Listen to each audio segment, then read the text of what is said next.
Hi all, welcome again. So today we will discuss a problem in lead code. That is the problem number is 1046. That is last stone weight. So how to approach that problem and how we can solve it quickly, that we will see. So the problem statement is saying we have a collection of stones. Each stone has a positive integer weight. Each turn we choose the two heaviest stones and smash them together. Suppose the stones have whether x weights x and y with x less than equal to y. The result of this mass is if x equal to y, then both stones are totally destroyed.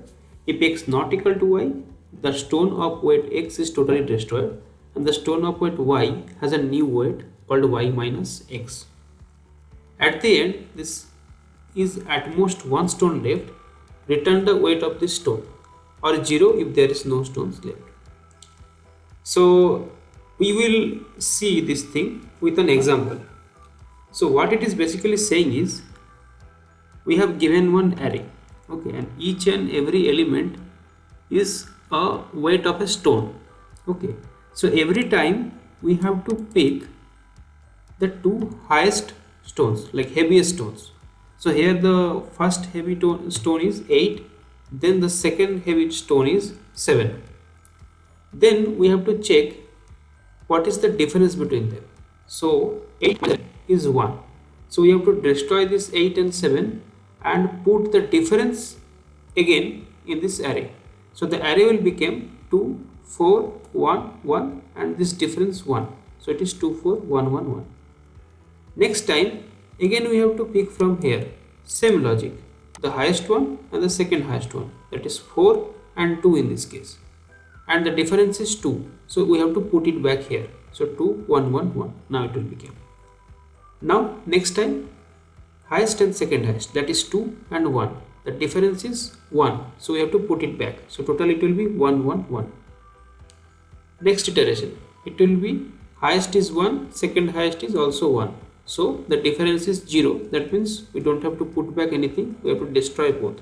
So 1 and 1 will be 1 away and only 1 will be there.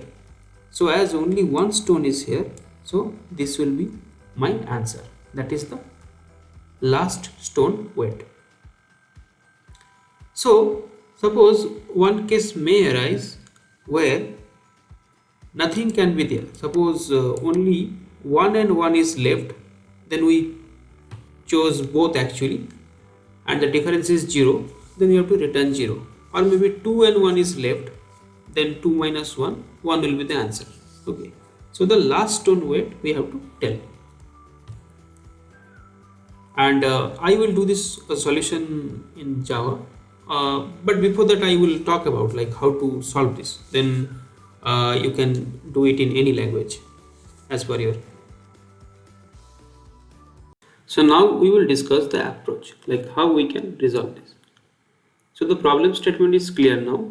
That is, we have to first pick the highest one, then the second highest one, and then the difference we have to put it back in that array. And then next time also we have to repeat the same procedure, the highest one and the second highest one, then the difference we have to put it back. Okay, so now and lastly whatever will remaining, that will be our answer. So what steps we are doing? First we are picking two heaviest stone. Two heaviest means the highest and the second highest. Sometimes maybe both are same also. Then what we are doing? Then we are putting the difference of this two weight back into the main array. So in this case if you see 8 and 7 we choose, then 8 minus 7, that is 1, we are putting it back. Third thing what we are doing? Third thing what we are doing is same as the first step. So again pick the two heaviest stone and then repeat. So we are picking two heaviest stone, then the difference we are putting back inside the array and we are repeating the same steps. Then the array size is getting reduced and at the end we are getting the result. So how we can approach this problem? So if we do in normal way, then what we have to do? So first we have to iterate over this array, then we have to get the highest one, then we have to maybe iterate again, and we have to check the next highest one where the highest value is not equal to 8, then we will get 7 also in this way. Then we have to get the difference between them, then we have to put it back. So whenever we are putting it back, next time whenever I have to find the max and second max, again same procedure you have to follow. We have to loop through the array and then get the highest one, then the second highest one. Because if we sort this array, it is not resolving our purpose, because every time whenever the difference I am putting back, then that order is again destroyed. So what data structure can help us in this case? So if you remember, what is that one data structure which will always give me the highest element? Means the highest element is always ready with me, and if I pick or take that highest element out of the data structure, I will get the second highest data structure also easily. Sorry, the second highest value, it will come into the root position. And if I add something to the data structure, the data structure will automatically modify itself to again give me the highest value. So if you remember from the heap series of data structure, so the answer is actually max heap. So max heap will help you in this case. So for whenever this array you will get, and if you heapify this one, like if you form a max heap out of it, then the structure will be something like this. So here you want the highest one, you will get it in one of time because it is present in the root. Then whenever 8 you picked, 7 will come in this position as the new root element, and that is also the highest element between all others. Then when 7 also you will take it out and put the difference back, that 1 will adjust itself and place somewhere, and 4 will come on the root. So that's why heap is the good choice here. Okay, so now we will move it to the program part, and how we are using heap, that we will see next. So how we will do this program now? So first we have to define a max heap. Okay, so this is my max heap. I taken one priority queue of integer type. Okay, and this comparator thing I have mentioned here. So like if b minus a means it will be a max heap, because we required max heap because the root element I want as a highest element.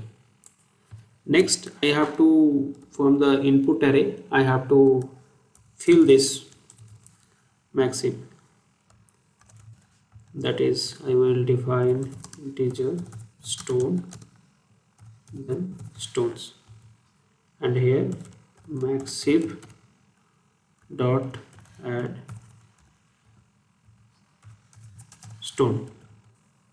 So now the max heap whatever I defined, that is filled with the actual values. Now I can define a while loop here where I will keep on playing with this max heap. So there to get the loop size, what I can do is, the size should be greater than 1. So in each and every rotation the size is 1 less, right? So if we have to get the two values, then I am checking until the size is greater than 1. And then what I am doing, suppose the first element I am getting as y, that is the first highest value, that is max heap dot poll method. So it will return me the first highest value. Then the second highest I will get is, again you have to poll.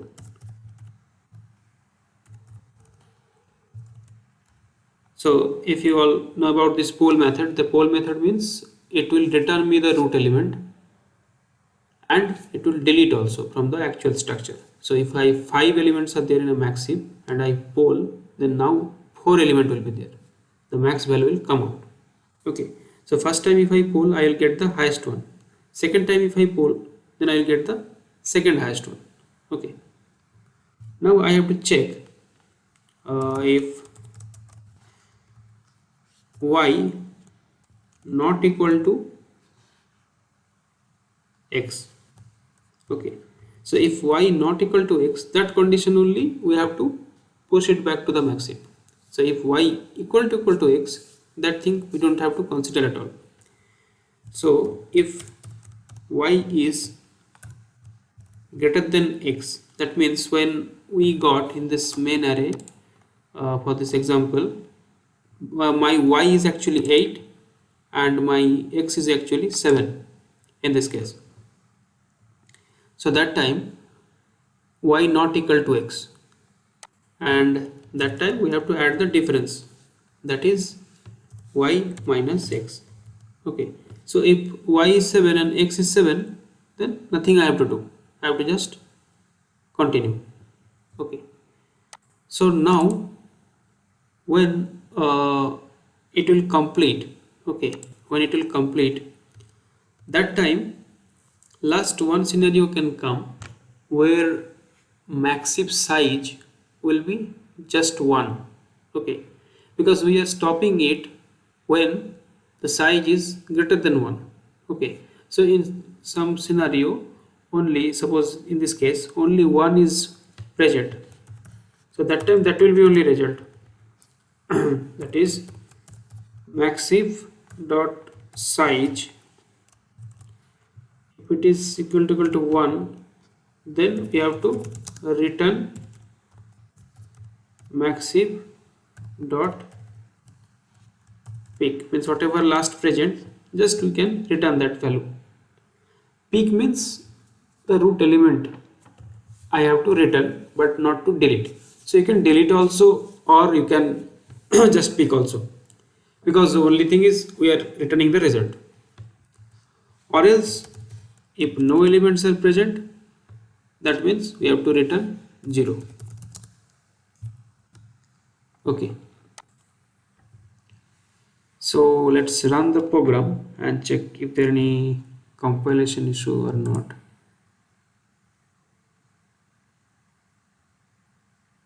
Okay, so running code is accepted, so we have to now submit and check.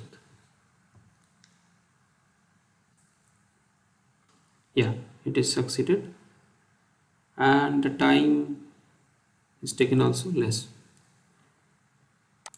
So this is the way we have to do this solution. So I will paste the solution or the GitHub link also I will share with this video description. Thanks for watching.